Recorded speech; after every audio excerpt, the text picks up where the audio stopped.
Are you a songwriter, a producer, or a musician who feels like they're spending way too much time with their mouse and keyboard and not enough time with their actual instrument? Today I want to show you a concept that will instantly clean up your mix and have you spending way less time fiddling with plugins or EQ settings. And the way to do this is simply through note selection and smarter composition choices during the writing process. And if you watch to the end, I'll show you a track that I made utilizing these concepts. But real quick, big thanks to my 281 subscribers. If you learned something today, make sure to hit that like button and that subscribe button. It means a lot to me. Now let's get right into it.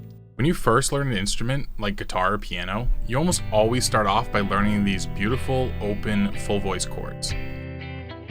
On their own, these chords sound amazing. However, if you're producing a track that involves multiple instruments and layers, you may have noticed how difficult it is to mix a guitar like that. You either have to turn the volume level way down, or have these crazy EQ curves, or crank up a high-pass filter so much that the guitar sounds so thin, just to make room for all the other instruments. Today in this video, I want to talk to you about why this is happening. Let's take a look at the frequency spectrum of this guitar track that I just recorded.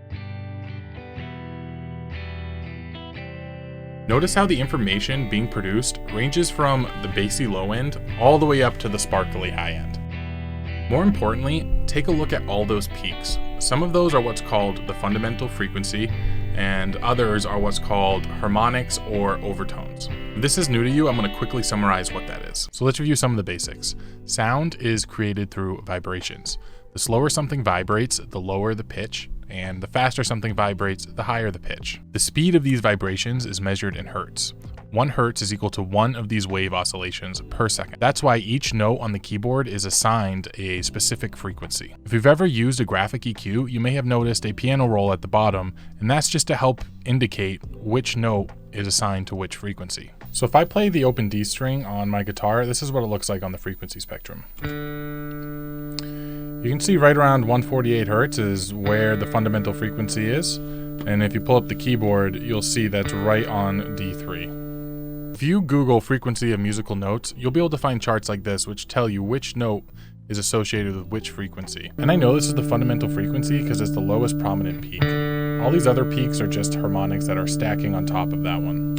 If you want a better explanation of this, check out Huang's video on the Harmonic Series. I swear you'll learn a bunch from that. The point I'm trying to make here is to show you how individual notes are represented on the frequency spectrum and how we can use that to our advantage as songwriters and composers when selecting our notes in our chords and our arrangements. If we take that full voice G major chord and play each note individually, let's take a look at the fundamental frequencies on the spectrum. Notice how all the fundamentals are stacking in between 100 hertz to 200 hertz to 300 to around 400 hertz. This is what most people define as the low mids, and if your tracks are sounding muddy, it's most likely that you have too much going on in this range. There's this video made by John Meyer Music where he talks about why tracks usually sound amateurish, and he points to a buildup in frequency in this low mid range. And he teaches this idea of an upside down pyramid with the bass at the bottom, then you got your low mids and your upper mids and then your highs, where you want less instruments at the bottom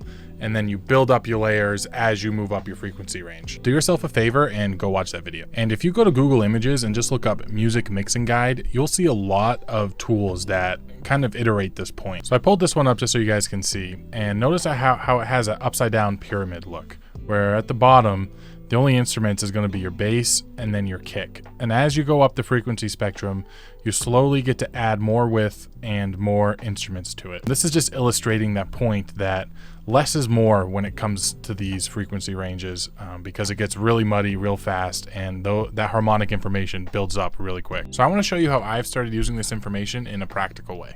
To start, I've been way more intentional with my instrumentation choices, meaning that when I go to add a new layer to my track, I already have it in my head where this layer is going to belong in the frequency spectrum.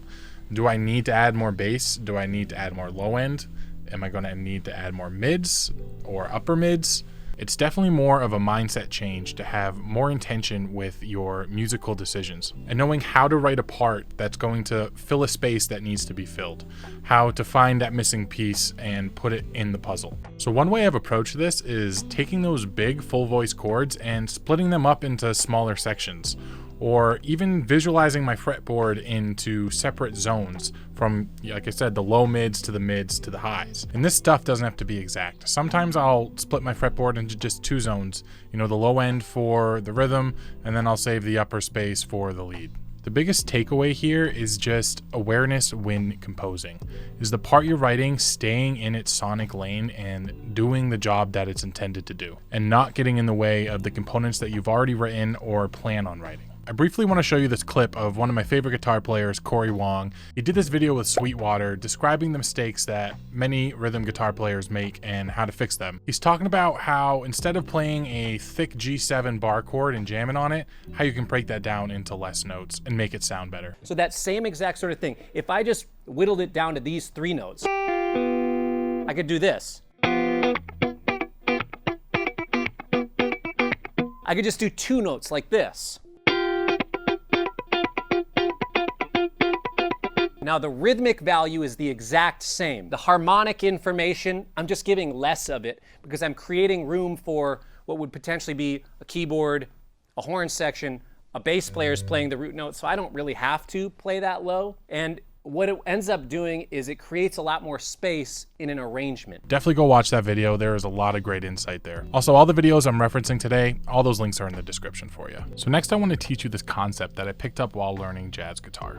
The idea I want to talk about is called shell chords. And shell chords are essentially chords with less notes. They convey all the necessary harmonic information to tell you the same story as their full-size voicing, and they do it with 2 or 3 notes. And if you ever tried to learn jazz guitar, you've probably come across what's called a 2-5-1 chord progression. This is essentially the 2 minor, the 5 major, and the 1 major. I'll show you how to do that right now with the full-size voicings, and then I'll break it down into shell chords so you can hear the difference.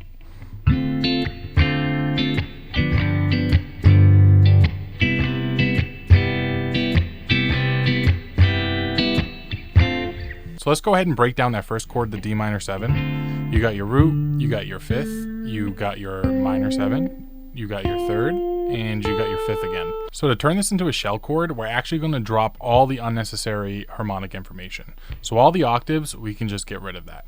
And we can actually get rid of this 5th as well. The 5th actually isn't considered necessary harmonic information.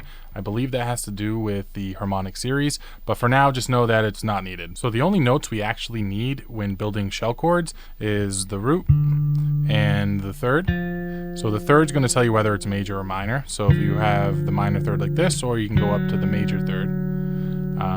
And then you need to add the 7th. So altogether, you have a shape that looks like this. And that right there is a D minor 7 shell chord. So if you do that for the rest of the chords in this progression, and you only add the root, the 3rd, and the 7th, you'll get something that looks like this.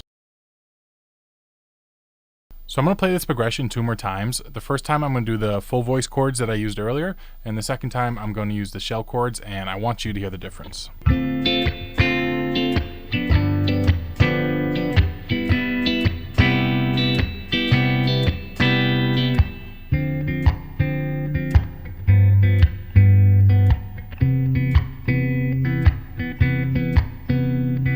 Can you hear the space that those full voicing chords take up? And then when you reduce them down to shell chords, how open it feels? I know this is without context of an actual mix, but when you put that into a song, you will definitely hear the difference, and you'll definitely open up space for other instruments to play on top of that. So the last thing I want to do is take everything I just talked about and put that into practice. So here's a quick little arrangement I just made demonstrating shell chords and the power of note selection and being mindful of the frequency spectrum during your composition.